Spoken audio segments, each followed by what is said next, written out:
La culture celtique était à l'honneur à l'Irish Pub McKibbin ce dimanche 18 mai où on célébrait la Saint-Yves, grande fête des Bretons.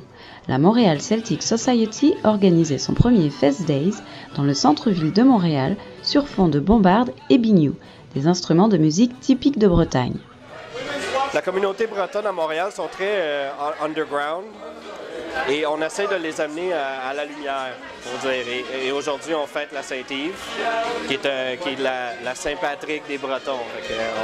On encourage vraiment beaucoup de gens de venir supporter les Bretons, la communauté bretonne, et venir prendre une pinte avec nous. Pour les 15 000 Bretons ou descendants vivant dans la grande région de Montréal, une occasion de se rassembler pour perpétuer les traditions.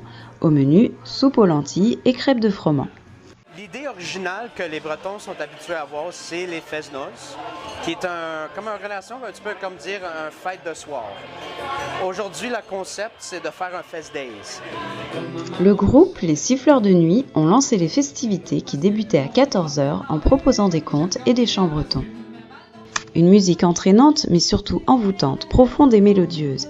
Les Gwerts, qui signifie complainte en breton, nous ont transportés dans la forêt mystérieuse de Brocéliande.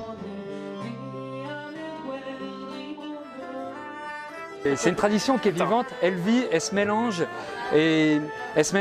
avec plein de cultures différentes et puis elle se mélange bien, la musique bretonne. Un joueur de cornemuse écossais a pris le relais pour laisser place ensuite aux danseurs. La fête s'est poursuivie jusque tard dans la nuit. Pour Hervé Conant, au Québec depuis plus de 62 ans, il était essentiel de soutenir cet événement. Il n'y a pas de sous-culture.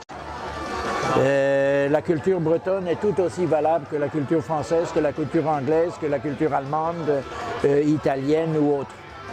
Il faut la transmettre. La culture ne vaut absolument rien si vous ne la transmettez pas.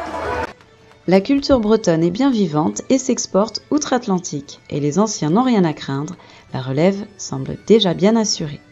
Un reportage de Sarah Laou et Rosanne Nicole pour l'Outard de Libéré, Montréal.